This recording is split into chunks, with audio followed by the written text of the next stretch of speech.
Hello dear students, आज हम chapter number 14 class 10th की फिजिक्स का न्यूमेरिकल 14.9 करने जा रहे हैं। बड़ा न्यूमेरिकल आपके सामने लिखा हुआ है, एक लेंथी न्यूमेरिकल है और इसका सॉल्यूशन भी लेंथी है, लेकिन सॉल्यूशन आसान जरूर है। चलते हैं बेटा न्यूमेरिकल की स्टेटमेंट की तरफ। ये हमारे पास बेटा कुछ उसने पॉइंट्स दिए हुए हैं। कहता है कि एक घर है जिसके अंदर इंस्टॉल किए गए हैं क्या चीजें बेटा। पार्ट ए में उसने हमें बताया है कि कितने बल्ब हैं, 10 बल्ब हैं और 60 वॉट जो पावर है वो एक बल्ब के लिए यूज हो रही है, for which are use by 5 hours daily.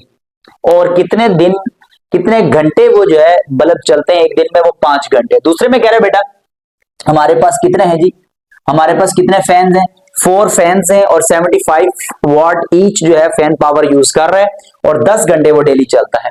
इसी तरीके से बेटा सी पार्ट में उसने हमें बताया है कि एक टीवी है जो 100 वॉट पावर ले रही है और 5 घंटे वो डेली चलती है। डी पार्ट में उसने हमें बताया है 1 इलेक्ट्रिक आयरन जो है वो 1000 वॉट पावर ले रही है और वो 2 घंटे डेली चलती है।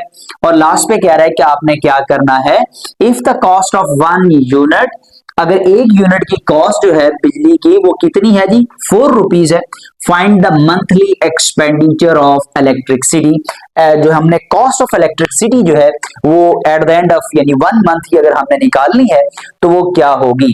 तो बेटा चलते हैं सॉल्यूशन की तरफ। देखिएगा हमारे पास गिवन डेटा जो है वो हम सबसे पहले अपना लिख लेते हैं कि गिवन डेटा में हम इसमें क्या क्या कर सकते हैं फाइंड। सबसे पहले बेटा देखिए हमारे पास क्या है, बल्ब है। तो हम सबसे पहले निकालेंगे फॉर बल्ब कि बल्ब के लिए हमने क्या डेटा इसमें इंटर करना है। तो बेटा देखिएगा उसने लिखा हुआ है कि हमारे पास नंबर ऑफ बल्ब कितने हैं, नंबर ऑफ बल्ब। बेटा हमारे पास नंबर ऑफ बल्ब जो है वो हमारे पास 10 है और power of 4 bulb power of 10 bulb कितनी होगी, पावर ऑफ 10 बल्ब। तो अब बेटा देखो एक बल्ब कितने का है जी, 75 वॉट का जो है वो अगर एक बल्ब है तो हमारे पास 60 वॉट अगर उसकी पावर है हमारे पास, तो हमारे पास बेटा इसका आंसर क्या हो जाएगा, 600 वॉट जो है वो इसकी पावर होगी। और बेटा वो कितने टाइम चलता है, तो हम यहाँ पे लिख लेते हैं टाइम जो है इन आवर्स। तो बेटा घंटे में उसका कितना टाइम होगा, वो हमारे पास 5 आवर्स डेली चल रहा है और हमने बिल निकालना है 30 डेज के लिए, तो हमारे पास ये बन जाएगा 150 आवर्स। ठीक हो गया बेटा। अब हमने इसमें निकालना क्या है कि बल्ब ने कितने यूनिट कंज्यूम किए, तो हम यहां पे लिखेंगे unit consumed by bulb. Bulb ने कितने यूनिट कंज्यूम करने हैं, तो उसके लिए हमारे पास फार्मूला है what divide by 1000 multiply by time in hours. तो अब देखिए हम क्या करेंगे, यहां पे हमारे पास वॉट कितना है, वो हमारे पास है 600 डिवाइड बाय 1000 मल्टीप्लाई बाय 150। तो अगर बेटा हम इसकी कटिंग करेंगे तो हमारे पास 10 से कैंसिल, तो 6 को मल्टीप्लाई जब हम करेंगे 15 से तो हमारे पास क्या आ जाएगा, 90 यूनिट्स जो है वो हमारे पास किसने यूज किए, बल्ब ने यूज किए। अब बेटा दूसरा हम इसमें क्या करेंगे, अब बी पार्ट में हम लोग क्या लिखेंगे, हमारे बी पार्ट में ये तो हमने ए पार्ट फाइंड किया और बी पार्ट में भी हमने ऐसे ही वर्किंग करनी है और उसमें हमारे पास क्या है, फॉर फैंस। तो फैंस के लिए जी हमारे पास क्या वर्किंग है, तो वहां पे बेटा यही नंबर ऑफ फैंस कितने हैं, तो हमारे पास नंबर ऑफ फैंस जो हैं वो हमारे पास है 4 और बेटा हमारे पास पावर ऑफ 4 फैंस। 4 फैंस की पावर क्या होगी, 4 मल्टीप्लाई एक फैन की जो पावर है वो 75 वॉट है। ओके हो गया बेटा। तो हमारे पास इसका जो आंसर होगा वो हमारे पास क्या हो जाएगा, वो हमारे पास बेटा होगा 75 मल्टीप्लाई बाय 4, तो वो हमारे पास हो जाएगा 300 वॉट। तो अब बेटा देखिए हमारे पास उसमें टाइम इन और कितना है, टाइम इन और, तो बेटा हमारे पास है वो 5 घंटे। कितने घंटे, 4 फैंस ऑफ 10 आवर्स डेली, इसका मतलब है 10 मल्टीप्लाई बाय 30, तो हमारे पास इसका आंसर कितना आ जाएगा कि हमारे पास इसका आंसर हो जाएगा 300 आवर्स। तो बेटा ये भी हमारे पास आपके पास इसका भी आंसर जो है वो हमारे पास क्या आ गया, 300 आवर्स आ गया। अब बेटा देखिए हमने इसमें आगे क्या देखना है, यूनिट कितने कंज्यूम हुए हैं, यूनिट कंज्यूम्ड बाय फैंस। तो बेटा फिर वही formula what divide by 1000 multiply by time in hours. तो बेटा हमारे पास कितने वॉट पावर है, 300 वॉट जो है वो हमारे पास पावर है, और डिवाइड बाय 1000 मल्टीप्लाई बाय 300 और है। बेटा ये जीरो इस जीरो से कैंसिल, ये जीरो इस जीरो से कैंसिल, ये जीरो इस जीरो से कैंसिल, तो हमारे पास आंसर क्या आ गया, 90 यूनिट्स। इसका आंसर भी बेटा हमारे पास कितना आ गया, 90 यूनिट्स आ गया। अब बेटा हमने तीसरी वर्किंग में क्या करना है कि हमारे पास टीवी में बेटा कितने जो है वो हमारे पास जो है वो यूनिट कंज्यूम होंगे, तो हम लिखते हैं फॉर टीवी। तो अब बेटा टीवी के लिए हम इसकी कैलकुलेशन करेंगे, हमारे पास नंबर ऑफ टीवी कितने हैं, तो 1 टीवी फॉर 100 वॉट, यानी नंबर ऑफ टीवी जो है वो हमारे पास एक ही है। ओके हो गया बेटा, तो हमने लिख लिया नंबर ऑफ टीवी इज 1, और हमारे पास पावर ऑफ 1 टीवी, 1 टीवी की बेटा पावर कितनी होगी, वो 100 ईच ही है, तो वो हमारे पास 100 वॉट जो है वो ही रह जाएगा। ऐसे ही है। अब उसके बाद हमने क्या कैलकुलेट करना है, वो कितने घंटे डेली चल रही है बेटा, तो उसका टाइम इन आवर्स, तो उसका जो टाइम है वो हमारे पास 5 आवर्स डेली है और 30 डेज चलना है उसने, तो हमारे पास 150 आवर्स जो है वो उसका टाइम आ गया। हम लिखेंगे unit consumed by TV. TV ने कितने यूनिट कंज्यूम किए हैं हमारे पास, तो उसका फार्मूला हमारे पास बेटा वही, क्या फार्मूला है, what divide by 1000 multiply by times in और। तो अब हम क्या करेंगे बेटा, यहाँ पे वॉट हमारे पास कितना है इसके अंदर, वो हमारे पास है 100 वॉट, और 1000 मल्टीप्लाई बाय 150, ये जीरो इससे कैंसिल, ये जीरो इससे, ये जीरो इससे, तो 15 1s are 15 यूनिट्स जो है वो हमारे किसके बेटा कंज्यूम हुए, टीवी के हमारे जो है वो 15 यूनिट जो है वो कंज्यूम हुए। जी बेटा हमने यहां तक ये न्यूमेरिकल को भी कंप्लीट किया था। इसका नेक्स्ट स्टेप जो है टीवी के बाद बेटा हमारे पास जो डी स्टेप है इसका, अगर आप उससे देखें तो हम क्या करेंगे, कहता है कि 1 इलेक्ट्रिक आयरन ऑफ 1000 वॉट। तो अब हम लिखेंगे फॉर आयरन, हम आयरन के अंदर इसकी कैलकुलेशन करने जा रहे हैं, तो उसके अंदर बेटा देखेंगे हमारे पास नंबर ऑफ आयरन कितने हैं, तो नंबर ऑफ आयरन जो है वो हमारे पास कितना है, एक ही है। तो बेटा पावर ऑफ 1 आयरन, तो 1 आयरन की बेटा हमारे पास पावर कितनी होगी, अब बेटा देखिए 1000 वॉट ही है, तो मल्टीप्लाई बाय 1000 वॉट, तो आंसर आ जाएगा 1000 वॉट ही इसका आंसर आ जाएगा। नेक्स्ट क्या कह रहा है वो इसका, कि हमने इसमें क्या कैलकुलेट करना, सॉरी हमने यूनिट कंज्यूम किसके देखने हैं, तो हम यहां पे लिख लेते हैं unit consumed by iron. Iron ने कितने यूनिट कंज्यूम किए, तो हम लिखते हैं what divide by 1000 multiply by time in hours. तो अब बेटा देखिएगा हमारे पास वॉट कितना है इसका, 1000 वॉट है, और डिवाइड बाय भी 1000 है, और बेटा हमने इसमें टाइम अभी मेंशन नहीं किया, यहाँ पे हमने टाइम की कैलकुलेशन नहीं की है, जिसको हम लोग यहाँ पे साइड पे कैलकुलेट कर लेते हैं। यहाँ पे हम इसको नीचे ही कैलकुलेट कर लेते हैं बेटा, देख लेते हैं, बल्कि आप इसको इधर ही देख लें। वॉट हमारे पास है 1000 और टाइम, और ये हमारे पास किलो ये है, और बेटा देखिए टाइम इन आवर्स कितना है आपके पास, 2 आवर्स डेली है। जैसे हमने यहाँ पे कैलकुलेशन किया आप इसे कर सकते हैं, 2 को 30 से मल्टीप्लाई करें तो हमारे पास कितना बन जाएगा 60 आवर्स, 0 0 से गया, 0 0 से गया, 0 0 से, तो हमारे पास यहाँ पर कितने यूनिट्स रह गए बेटा, 60 यूनिट्स। ठीक है, तो वो आपने टाइम की कैलकुलेशन बेटा मैंने उसी मेथड से अब कर लिया, आपने इस तरीके से देख लेना है, यहाँ पे हमसे मिस्टेक हुई। अब बेटा देखिए हम क्या करते हैं, find the cost of 1 unit, हमने sorry if the cost of 1 unit, तो अब हमारे पास कॉस्ट ऑफ 1 यूनिट अगर दी हुई है तो हम यहाँ पे लिख लेते हैं कॉस्ट ऑफ 1 यूनिट, एक यूनिट की कॉस्ट हमारे पास कितनी है, 4 रुपीज है, और फाइंड क्या करना है हमने, कॉस्ट ऑफ इलेक्ट्रिसिटी, यानी कि टोटल एक्सपेंडिचर। तो हम यहां पे लिख लेते हैं फाइंडिंग में हमने क्या फाइंड करना है, कॉस्ट ऑफ इलेक्ट्रिसिटी। तो बेटा हमने कॉस्ट ऑफ इलेक्ट्रिसिटी यहां पर क्या करनी है, फाइंड करनी है, तो उसके लिए हमारे पास फार्मूला क्या होगा, सेम एज अभी सबसे पहले देखते हैं बेटा टोटल, हम देखते हैं कितने यूनिट इसके यूज हुए हैं, तो हम यहां पे लिखते हैं टोटल यूनिट कंज्यूम। तो हम यहां पे लिखेंगे सबसे पहले टोटल यूनिट कंज्यूम्ड। अब बेटा टोटल कितने यूनिट कंज्यूम हुए हैं हमारे पास? सबसे पहले जो एक थे हमारे पास 90 यूनिट्स थे, फिर हमारे पास 90 यूनिट्स थे, फिर हमारे पास बेटा कितने यूनिट्स थे?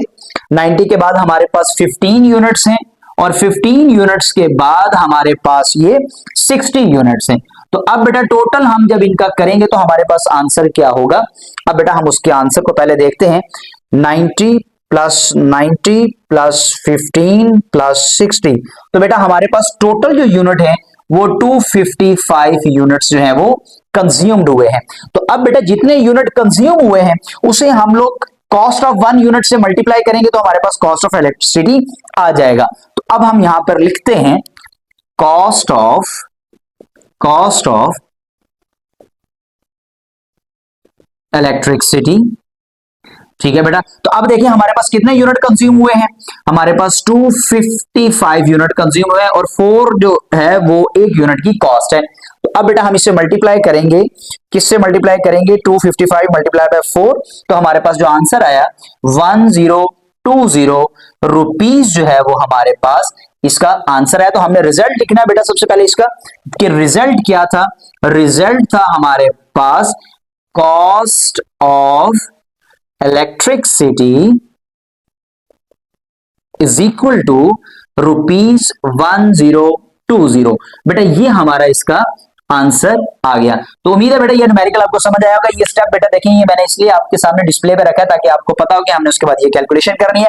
यहाँ पे जो हमारे पास टाइम इन आवर्स का जो है वो हमने कैलकुलेशन नहीं की बेटा, मैंने डायरेक्ट 60 किया। आप जब इसको सॉल्व कर रहे होंगे यहाँ पर ये आपने टाइम इन आवर्स जो है वो कैलकुलेट कर लेना है। ठीक है बेटा, तो ये है आपका न्यूमेरिकल, उम्मीद है आपको ये समझ आया होगा। ये बेटा न्यूमेरिकल 14.10 क्लास 10th की फिजिक्स का चैप्टर नंबर 14 का न्यूमेरिकल की सॉल्यूशन की तरफ चलते हैं। उम्मीद है आपने प्रीवियस न्यूमेरिकल अच्छे तरीके से समझ लिया होगा। बेटा स्टेटमेंट आपके सामने लिखी हुई है, कहता है कि अगर आपके पास एक 100 वॉट का एक क्या है लैंप बल्ब है, और उसमें 4 किलोवाट जो है वो पावर है किसके अंदर जी? वाटर हीटर की। और वो कह रहा है ये दोनों के दोनों कनेक्टेड हैं 250 वोल्ट, यानी V हमारे पास कितना हो जाएगा? 250 वोल्ट। बेटा ये P1 हो जाएगी पावर क्योंकि ये बल्ब की है, और ये वाटर हीटर की है ये P2 हो जाएगी जो कि हमारे पास 4 किलोवाट है। अब कह रहे कैलकुलेट करो current which flow in each appliance. अब बेटा ईच अप्लायंस कौन सी है? एक बल्ब है और एक वाटर हीटर है, और वो कह रहा है कि रेजिस्टेंस भी आपने निकालनी है किसके अंदर बेटा? ईच अप्लायंस के अंदर। अब हमने रेजिस्टेंस भी किसमें निकालनी है? लैंप बल्ब में और वाटर हीटर में। तो चलते हैं बेटा सॉल्यूशन की तरफ। तो हमारे पास गिवन डेटा में बेटा क्या क्या दिया हुआ है, सबसे पहले हम वो लिख लेते हैं। अब गिवन डेटा में हमारे पास पावर बेटा जो दी हुई है P1, जो पावर ऑफ हमारे पास बल्ब की है वो 100 वॉट है। इसी तरीके से बेटा हमें P2 भी दिया हुआ है, वो हमारे पास कितना है? 4 किलो वॉट है। तो इसको हम जब शिफ्ट करेंगे तो 4 मल्टीप्लाई 10 रेज की पावर 3 वाट हो जाएगी। अब वो कह रहा है कि आपने इसमें फाइंड क्या क्या करना है, और सॉरी वोल्टेज भी हमें वो दी हुई है, और वो कितनी है? 250 वोल्ट बेटा वो सामने लिखी हुई है। ठीक हो गया। अब हमने इसको क्या करना है? फाइंड क्या करना है हमने इसके अंदर? फाइंड जो बेटा हमने करना है इसमें, एक तो हमने करंट फाइंड करना है जो हमारे पास बल्ब में फ्लो हो रहा है, तो वो हमारे पास क्या हो जाएगा? I1। और फिर हमने दूसरा करंट फ्लो करना है किसमें जी? वाटर हीटर में, वो हमारे पास हो जाएगा I2। फिर हमने रेजिस्टेंस फाइंड करनी है लैंप बल्ब में, वो हो जाएगा R1। और फिर हमने रेजिस्टेंस फाइंड करनी है वाटर हीटर जो कि हमारे पास हो जाएगा R2। ये बेटा हमने चीजें इसमें क्या करनी है? फाइंड करनी है। तो सबसे पहले फार्मूला बेटा देखेंगे हमारे पास क्या है। फार्मूला है हमारे पास, अब देखिए बेटा अगर हमने फाइंड करना है करंट, तो हमें जो ये दिया हुआ है पावर है, वोल्टेज भी है, तो करंट फाइंड करना है, तो P is equal to IV। तो बेटा ये फार्मूला हम लोग इसमें क्या करेंगे? यूज करेंगे। तो बेटा देखिए हमारे पास P भी क्या है? 1, और I भी क्या हो जाएगा? 1, V तो हमारे पास यही रहेगा। तो अब बेटा क्योंकि देखिए ये लैंप बल्ब है, तो जो करंट भी पहला फाइंड होगा वो इसकी पावर को यूज करेंगे। तो बेटा P1 की हमारे पास वैल्यू कितनी है? वो हमारे पास है 100 वॉट। और बेटा I1 फाइंड करना है, V की वैल्यू कितनी है? 250। बेटा 250 उधर मल्टीप्लाई है, और इधर आगे क्या हो जाएगा हमारे पास? डिवाइड। तो करंट की जो हमारे पास वैल्यू आई वो क्या आई हमारे पास? यहाँ पे करंट हमारे पास होगा 100 डिवाइड बाय 250। तो बेटा हमारे पास जो करंट आया वो 0.4 एम्पियर जो है ये हमारे पास क्या आ गया, करंट आ गया। अब बेटा हमने दूसरा क्या फाइंड करना है इसमें, अब हमने इसमें I2 जो है वो भी फाइंड करना है। तो फिर हमने फार्मूला लगाना है बेटा सेम एज इट इज, वही formula P is equal to IV। तो बेटा अब हमारे पास देखिएगा I1 वो हम फाइंड कर चुके हैं, अब हमने पावर जो है वो P2 यूज करनी है, क्योंकि अब हम बेटा करंट किसका फाइंड करने लगे, वाटर हीटर का। तो P2 और I2 हो जाएगा हमारे पास। तो बेटा अब हम इसको क्या करेंगे, वैल्यू पुट करेंगे। P2 की हमारे पास क्या वैल्यू है, हम यहाँ पे लिख भी लेते हैं बेटा, पुटिंग द वैल्यूज। अब बेटा P2 की वैल्यू हमारे पास कितनी है, 4 मल्टीप्लाई 10 रेज की पावर 3, और बेटा I2 हमने फाइंड करना है और V की वैल्यू हमारे पास 250। अब बेटा ये हमारे पास 10 रेज की पावर 3 किसके बराबर होता है, 1000 के बराबर होता है। I2 250, तो बेटा ये इधर आके डिवाइड, ये हो जाएगा 4000 divide by 250 is equal to I2। तो बेटा अब हम इसे क्या करेंगे, डिवाइड करके देखते हैं हमारे पास क्या आंसर आ रहा है। 4000 डिवाइड बाय 250, तो हमारे पास आंसर आया बेटा 16 एम्पियर, इसका जो है वो आंसर आ गया। तो ये बेटा हमारे पास क्या फाइंड हो गया, I2। अब हमने बेटा फाइंड क्या करना है, resistance R1 and I2। Sir resistance किसमें, लैंप बल्ब की और वाटर हीटर की। तो अब देखें बेटा हमने उसके लिए फाइंड करना है अगर रेजिस्टेंस को, तो उसके लिए हमारे पास फार्मूला क्या होगा बेटा, अब जो हमें पावर दी हुई है हमने उसी को यूज करना है, और फिर हमने वोल्टेज को भी यूज करना है। अच्छा बेटा आपके पास इसमें दो फार्मूले हैं फाइंड करने के लिए। पहले तो मैं वो लिखता हूं जिसको हमारे पास सिंपल फार्मूला जो हमने पहले भी ड्राइव किया हुआ है, P is equal to V square over R. अच्छा बेटा दूसरा फार्मूला इसका ये भी है, V is equal to I R, जो हमने I फाइंड किया हुआ है वो भी हम इसमें यूज कर सकते हैं, लेकिन क्योंकि हमारे पास गिवन डेटा के अंदर ये प्रोसेस मौजूद है इसलिए हम कोशिश करते हैं कि हम वो वाला फार्मूला यूज कर सकें। तो अब बेटा देखिएगा इसमें हम लोग क्या करेंगे, वैल्यू पुट करेंगे तो क्या आंसर आएगा, पुटिंग द वैल्यूज। बेटा देखिए अगर हम लोग रेजिस्टेंस R1 फाइंड कर रहे हैं तो P1 होगा, क्योंकि बल्ब की रेजिस्टेंस, ठीक है, तो उसके लिए जो उसकी पावर थी बल्ब की वो 100 वॉट थी, तो इसलिए हमने यहाँ पे 1 लगा दिया। P1 की वैल्यू बेटा हमारे पास 100 वॉट है, और V2 जो V है हमारे पास वो है 250, और इसका हमने ले लेना है स्क्वायर डिवाइड बाय R1। अब बेटा देखिए ये वैल्यू R1 की यहाँ आ जाएगी और 100 इसकी जगह पे चला जाएगा, ये हो जाएगा R1 इज इक्वल टू 250 का हम स्क्वायर लेंगे, तो बेटा 250 मल्टीप्लाई बाय 250, तो हमारे पास 62500 और डिवाइड बाय 100, ये जीरो कैंसल, तो हमारे पास इसका आंसर क्या आ रहा है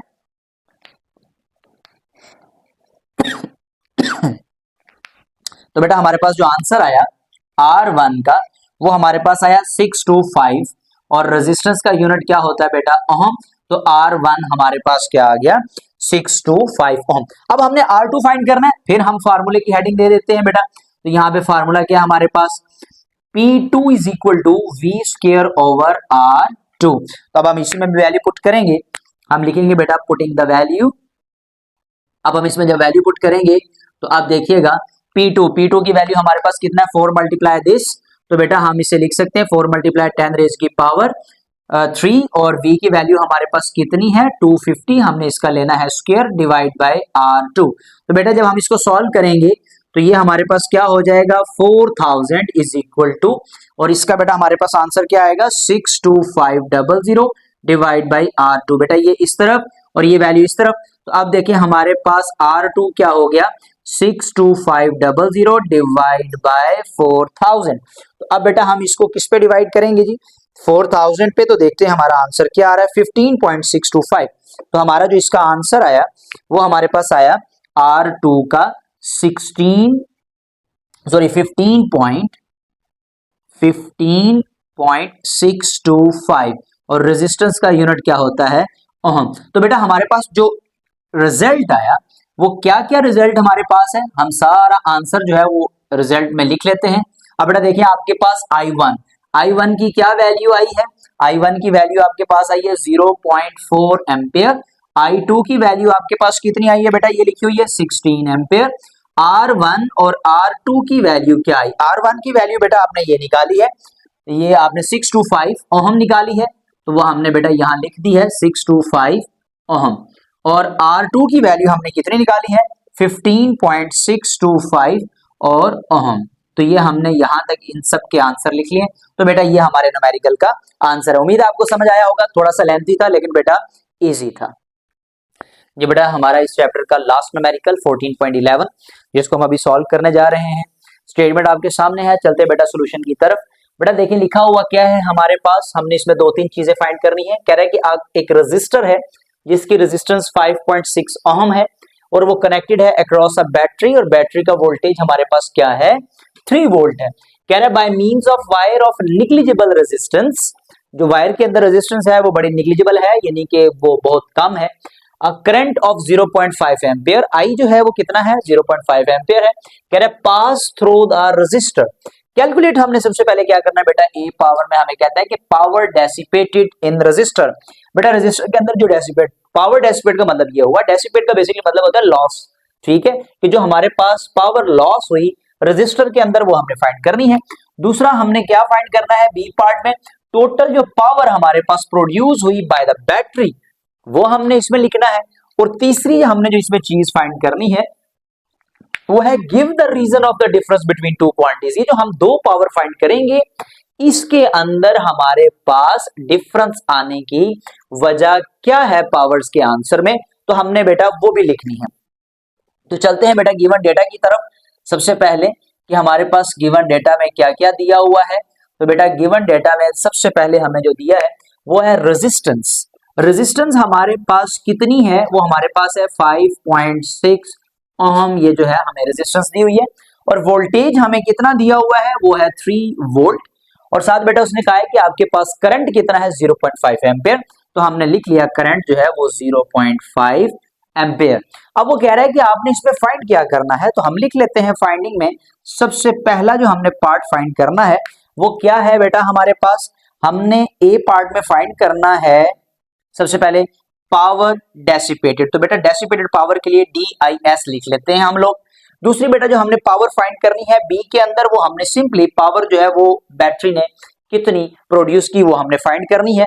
और सी में हमने इसमें बताना है कि डिफरेंस कितना है। ठीक हो गया, तो वो बेटा हम यहाँ पे लिख लेते हैं डिफरेंस, कि हमारे पास डिफरेंस किस में है, difference between two quantities, difference between two quantities. Reason लिखनी है बेटा, यहाँ पे आप लिखना भी चाहते हैं लिख लें, नहीं लिखना चाहते तो कोई प्रॉब्लम नहीं है। तो ये भी चीज हमने इसमें यानी कि फाइंड करनी है, इसकी भी हमने रीजन देनी है। तो अब बेटा सबसे पहले जो हमने फार्मूला यूज करना है, हमने वो फार्मूला यूज करना है जिसके अंदर हमारे पास रेजिस्टेंस हो और जो हमारी एनर्जी जो है वो जिसकी वजह से लॉस हो रही है। तो बेटा पावर डेसिपेटेड का हम यहाँ पे जो फार्मूला लगाने लगे हैं, पावर डेसिपेट जो हुई बेटा वो किसकी वजह से हुई हमारे पास, उसका फार्मूला क्या होगा। अब फार्मूला बेटा हमारे पास पावर का क्या है, V is equal to P is equal to IV। अब हम यहाँ पर एक काम करने लगे हैं बेटा, रेजिस्टेंस वाला हमें फार्मूला चाहिए यहाँ पे। तो हम यहाँ पर क्या करेंगे, हमारे पास जो फार्मूला बिल्ड है या जिसको हम फार्मूला बना लेते हैं वो है I² R। हमने यहाँ पर ये फार्मूला यूज करना है क्योंकि पावर डेसिपेट है, लॉस है, और वहां पे हमने रेजिस्टेंस का फार्मूला यूज करना है। तो हम यहाँ पे लिख लेते हैं बेटा पुटिंग द वैल्यू। अब बेटा वैल्यू कैसे, अब ये फार्मूले की डेरिवेशन भी है बेटा, जैसे हमने कहा P is equal to IV और I जो है V जो है वो किसके बराबर है IR। तो V की जगह पे IR की वैल्यू पुट करेंगे तो I² R ये बन जाएगा। मैंने फार्मूला डायरेक्ट भी लिख दिया। तो बेटा पुटिंग द वैल्यूज, वो हम इसमें वैल्यू लिखने लगे हैं। Power dissipated is equal to I की वैल्यू हमारे पास कितनी है 0.5 का स्क्वायर और R की वैल्यू कितनी है 5.6। तो बेटा अब इसका आंसर हमारे पास क्या आएगा, इसका आंसर होगा, पहले तो हमने 0.5 का बेटा हमने क्या ले लेना है स्क्वायर ले लेना है। तो देखते हैं हमारे पास क्या आंसर आता है 0.5, इसका हमने स्क्वायर लिया 0.5 मल्टीप्लाई बाय 0.5, आंसर इज 0.25। इसको हम मल्टीप्लाई करेंगे 5.6 के साथ, तो बेटा हमारा आंसर क्या आया, हमारा आंसर आया 1.4। तो बेटा आंसर आया 1.4 वॉट। तो ये एक हमारी पावर का ये आंसर आ गया। अब बेटा हमने दूसरी पावर इसकी फाइंड करनी है। अब उसमें देखते हैं कि हमारे पास पावर क्या है। फार्मूला हम लोग बेटा इसका लिखते हैं, तो क्या होगा P is equal to IV। ठीक है, वो इसने यही कहा कि बैटरी ने बेटा कितनी पावर प्रोड्यूस की है, तो यहां पे भी हम लिख लेते हैं putting the values, putting the values. अब बेटा देखिए पावर वैसे ही आ जाएगी, आई की जगह पे हम आई की वैल्यू लिखेंगे जो कि है 0.5 एम्पेयर और वी की जगह पे हम वी की वैल्यू लिखेंगे जो कि है 3। अब बेटा इसको जब हम मल्टीप्लाई करेंगे तो आंसर आ जाएगा 1.5 वॉट। अब ये आंसर भी बेटा हमारे पास आ गया। तीसरे पार्ट में उसने हमें क्या कहा था कि आपने हमें ये बताना है कि इसमें डिफरेंस कितना है और क्यों है। तो बेटा अब हम डिफरेंस सी पार्ट में इसका डिफरेंस निकालना चाह रहे हैं, तो इसका डिफरेंस कैसे आएगा हमारे पास, पावर माइनस पावर डेसिपेटेड जो हमने फाइंड की है। तो बेटा जो हमने P फाइंड किया है वो 1.5 है और बेटा जो हमने ये फाइंड किया है ये है 1.4। तो इन दोनों के दरमियान में डिफरेंस कितने का है, 0.1 वॉट का डिफरेंस है। अब ये डिफरेंस क्यों आया है, हमने इसकी बेटा रीजन लिखनी है, तो वो रीजन हम नीचे यहां पर लिखने लगे हैं इसका। ठीक है बेटा, हम क्या लिखेंगे, difference between two quantities due to internal resistance of battery. ले बेटा ये हमारा इसका आंसर है, ये हमने रीजन बताई कि इसमें हमारे पास टू क्वांटिटीज जो हमने फाइंड की हैं, यानी कि पावर डेसिपेटेड की जो P की वैल्यू और ये जो हमने पावर जो हमारी बैटरी से प्रोड्यूस हुई उसकी वैल्यू, वो हमारे पास 1.5 1.4 इन दोनों के दरमियान में डिफरेंस कितना है, 0.1 वॉट।